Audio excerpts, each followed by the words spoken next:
இந்த கான்ட்ரவர்சி தேவையில்லை. Gregorian calendar படி ஜனவரி 1 புது வருஷம். கிரெகோரியன் கேலண்டர் படி நான் ஃபாலோ பண்ணுற தமிழ் பஞ்சாங்கப்படி சித்திரை 1 தான் புது வருஷம். இது தை 1ஆம் தேதி என்னை பொறுத்த வரைக்கும் பொங்கல் திருநாள், விவசாயர் திருநாள், தமிழர் திருநாள் ஏற்றுக்கிறேன். அதான் ஒருத்தருடைய அவங்க நம்பிக்கையில் பண்ணிக்கிறது. என்னை பொறுத்த வரைக்கும் தமிழ் புத்தாண்டு அப்படின்னு கேட்டாக்க அது சித்திரை 1 தான். ஏன்னா எல்லாருமே தெரியும் உங்களுக்கெல்லாம், யாராவது கல்யாணம் வச்சாங்கன்னா கூட பஞ்சாங்கம் பார்த்தா முகூர்த்த நாள் வைக்கிறாங்க. அந்த பஞ்சாங்கத்தை பார்க்கும்பொழுது அது அந்த சித்திரை 1 தான் புது வருஷமாக எடுத்துக்கிறாங்க. அது மற்றவங்க என்னை பொறுத்த வரைக்கும் இந்தியாவில் எந்த நாளை வேணால் எல்லாரும் நல்லா கொண்டாடட்டும். நிறைய கொண்டாடி நிறைய நேரம் லீவ் விட்டாங்கன்னா அதை பற்றி எனக்கு ஆட்சேபனே கிடையாது. இந்த 2026 தேர்தல் பொறுத்த வரைக்கும் தமிழ்நாட்டில் மட்டும் ஆட்சியிலும் அதிகாரத்திலும் பங்குங்கிற குரல் ஓங்கி ஓடிச்சுட்டே இருக்கு. இது ஒன்றும் ஒரு புதிய சிந்தனையோ, ஒரிஜினல் சிந்தனையோ, ஒரு யுனிக் சிந்தனையோ, உலகத்தில் யாருக்குமே உதிக்காத சிந்தனையோ கிடையாது. எல்லா அரசியல் கட்சிக்கும் என்ன எதிர்பார்ப்பு? தங்களுடைய பிரதிநிதிகள் தேர்தலில் நிற்கணும், தங்களுடைய பிரதிநிதிகள் தேர்தலில் ஜெயிக்கணும், தங்களுடைய பிரதிநிதிகள் தேர்தலில் ஜெயிச்சாங்கன்னா அரசாங்கத்தில் இடம் பெறணும். அதுக்கு தானே கட்சியாக இருக்கிறாங்க. இல்லாட்டி நாங்கள் பாட்டில் லைன்ஸ் கிளப், ரோட்டரி கிளப்னு போடுவோம்ல. எல்லா அரசியல் கட்சிக்கும், உலகத்தில் இருக்கிற ஜனநாயக நாட்டில் இருக்கிற அனைத்து அரசியல் கட்சிகளுக்கும், தேர்தலை சந்திக்கின்ற அரசியல் கட்சிகளுக்கு என்னென்ன எதிர்பார்ப்பு இருக்கிறதோ அதே சராசரியான எதிர்பார்ப்பு தான் காங்கிரஸ் கட்சிக்கும் இருக்கிறது.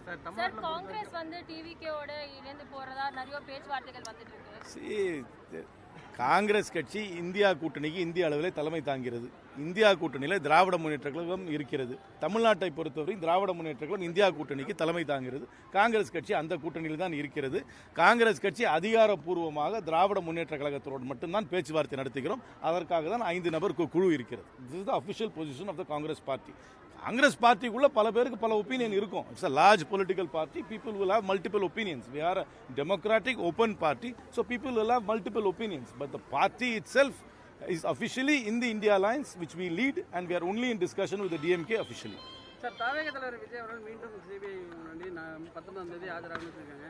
சிபிஐ மூலமாக அவருக்கு ஏதாவது அழுத்தம் கொடுக்குறாங்க தெரியல. அவர் தான் ப்ரெஸ் கான்ஃபரன்ஸ், நான் இப்போ கொடுக்குற மாதிரி அவர் ஒரு ப்ரெஸ் கான்ஃபரன்ஸ் கொடுத்து என்ன ஆச்சுன்றது அவர் தான் விளக்கணும். இது வாடிக்கை தான். எந்த ஒரு என்கொயரியாக இருந்தாலும் டெல்லிக்கு கூப்பிட்றது தானே சிபிஐக்கு வாடிக்கை. அதனால் இது எக்ஸ்பிளனேஷன் அவர் தான் கொடுக்கணும். ஆனால் நான் சொல்கிறேனே, இது கரூர் சம்பவம். அதற்காக அவங்க என்கொயரி பண்ணுறாங்க.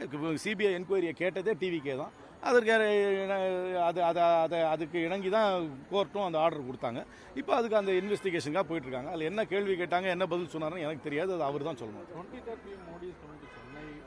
நல்லா வரட்டும், வந்த உடனே சொல்லுவார், எனக்கு தமிழ் கலாச்சாரம் தான் ரொம்ப பிடிக்கும். காலையில் நான் இட்லி தோசை தான் சாப்பிட்றேன், மத்தியானமாக தான் புளியோதரை தான் சாப்பிட்றேன், வேட்டி போட்டால் தான் எனக்கு தூக்கமே வருகிறது, எனக்கு ராத்திரி தூங்கணும்னா நான் பாரதியார் கவிதை கேட்டு தான் தூங்குறேன், நான் திருக்குறளை படிக்காத நாளே இல்லைன்னு சொல்லுவார். இது ஒரு 4 மாதத்துக்கு சொல்லுவார். 2.66 கோடிக்கும் அதிகமான மக்களின் உள்ளங்களை வென்ற தந்தி டிவியின் டிஜிட்டல் தளங்கள், 1.25 கோடி யூடியூப் சப்ஸ்கிரைபர்ஸ், 47 லட்சம் ஃபேஸ்புக் ஃபாலோவர்ஸ், 25 லட்சம் இன்ஸ்டாகிராம் ஃபாலோவர்ஸ், 23 லட்சம் எக்ஸ் ஃபாலோவர்ஸ், 11 லட்சம் தந்தி ஆப் டவுன்லோட்ஸ், 35 லட்சம் வெப்சைட் மந்த்லி ஆக்டிவ் யூசர்ஸ். அசுரபலம் கொண்ட எங்கள் டிஜிட்டல் கரங்களில் உங்கள் விளம்பரங்களை சேர்க்க வாட்ஸ்அப் பண்ணுங்க 8939888378. Email advt@dttv.in.